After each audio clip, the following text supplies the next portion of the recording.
Guys आज मैं आपके लिए एक ऐसा टॉपिक लेके आने वाला हूँ जो ना सिर्फ इंटरेस्टिंग है बल्कि जब मैं स्पोकन इंग्लिश की बात करूँगा तो वो वर्ड बहुत काम आने वाला है आप लोगों के।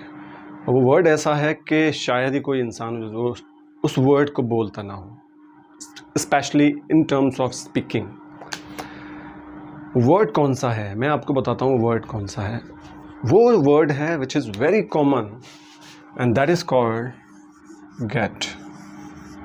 देखिए, लेकिन मैं गेट वर्ड के मीनिंग को नहीं बताने वाला। गेट वर्ड का जो मीनिंग है वो बहुत वाइड है, इसके कई सारे मीनिंग्स हो सकते हैं, अलग अलग शेड्स हैं। बट आज मैं जो आपको बताने वाला हूँ वो गेट से कुछ रिलेटेड है which will be very interesting. तो चलिए देखते हैं वो क्या है। फ्रेंड्स, आपके सामने यहाँ कुछ सेंटेंसेस लिखे हुए हैं। Now I want all of you to just go through all these sentences. और थोड़ा इसमें एक चीज़ देखिए, मैंने जहाँ पे रेड लाइन की हुई है, जिस पार्ट पे मैंने हाईलाइट किया हुआ है, उस पार्ट में कुछ खास है क्या? अगर आप थोड़ा नोटिस करें तो आपको एक बात ज़रूर समझ में आएगी, वो ये कि ये सारे ही सेंटेंसेस पैसिव कंस्ट्रक्शंस हैं, यानी ये पैसिव सेंटेंसेस हैं। एक्टिव पैसिव आप सभी लोगों ने पढ़े होंगे, आप सभी लोग जानते होंगे पैसिव सेंटेंसेस कौन से होते हैं, जहाँ पे सब्जेक्ट के ऊपर कोई एक्शन होता है। सब्जेक्ट एक्शन करता नहीं है, सब्जेक्ट पे कोई एक्शन किया जाता है।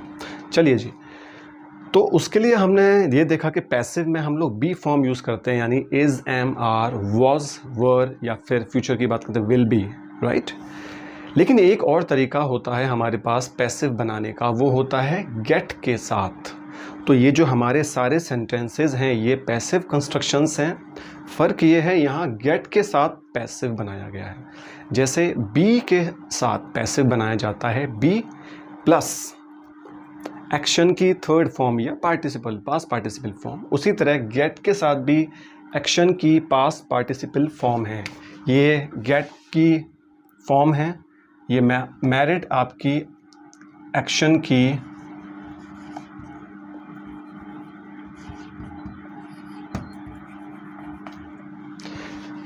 थर्ड फॉर्म है, ये फायर की थर्ड फॉर्म फायर्ड, ये हर्ट की थर्ड फॉर्म हर्ट, पनिश की थर्ड फॉर्म पनिश्ड, और क्रिटिसाइज की थर्ड फॉर्म क्रिटिसाइज्ड है यहाँ पे।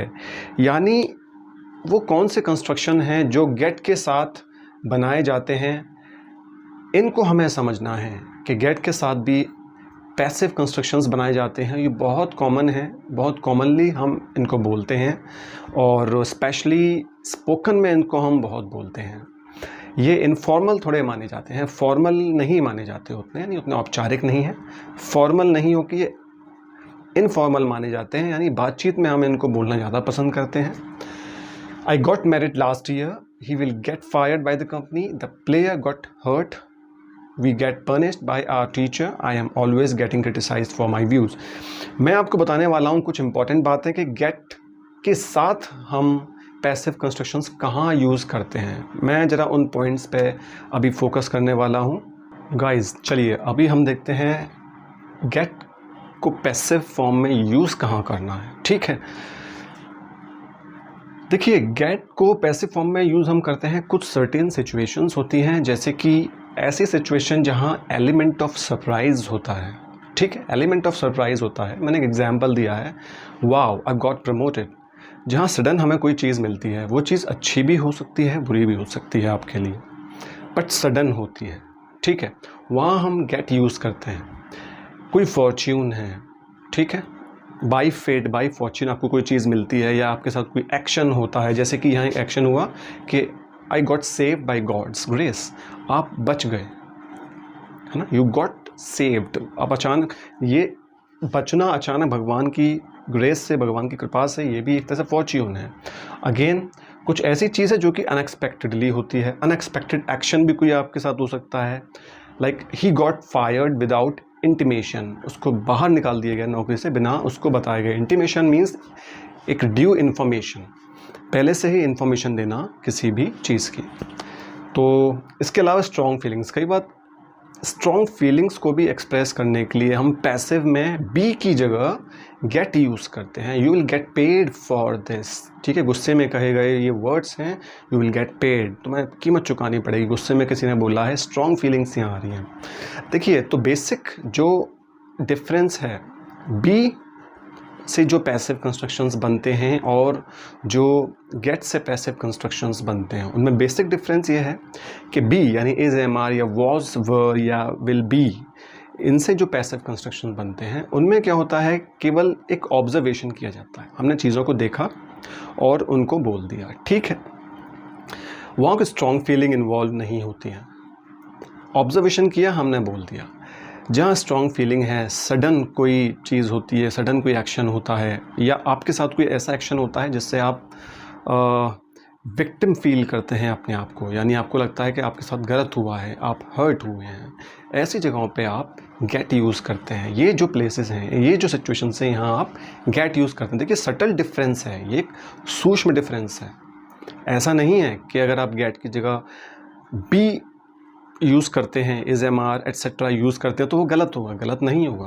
लेकिन कुछ डिफरेंसेस हैं जो कि सटल डिफरेंसेस कहलाते हैं, वो यूज़ आप करते हैं तो आपकी स्पोकन में ये ज़्यादा बेटर साउंड करता है।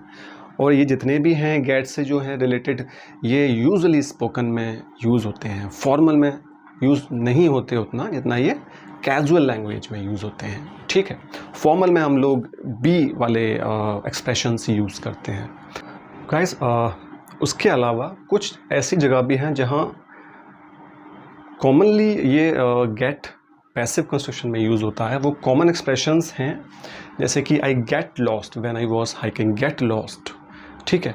गेट लॉस्ट यूजली हमें सुनने को मिलता है, हम बोलते भी हैं commonly. My sister is getting married, get married, ये भी बहुत कॉमनली बोला जाता है।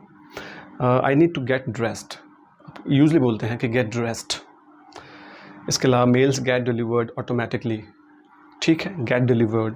इसके अलावा luckily everything got done in time, यानी ये वो एक्सप्रेशंस हैं जहाँ गेट के साथ पैसिव कंस्ट्रक्शंस बहुत कॉमन है। इसके अलावा और कई सारे ऐसे एक्सप्रेशंस हैं जहाँ गेट के साथ पैसिव कंस्ट्रक्शंस भी बोले जाते हैं।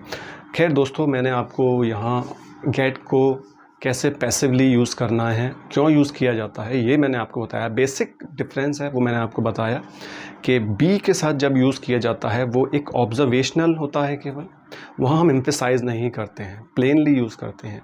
जब हम गेट यूज़ करते हैं पैसिव बनाने के लिए, एक उसका पर्पज़ होता है कि वो कॉन्वर्जेशनल होता है, पहली बात, यानी डे टू डे लाइफ में हम बातचीत में उसको ज़्यादा यूज़ करते हैं। साथ ही एक एलिमेंट ऑफ सरप्राइज़ या एलिमेंट ऑफ फेथ, गुड और बैड, ये हो सकता है, सडन हैपनिंग, वहाँ हम गेट पैसिव यूज़ करते हैं, ठीक है। इसके अलावा कॉमन एक्सप्रेशंस हैं, वहाँ गेट बहुत यूज़ होता है।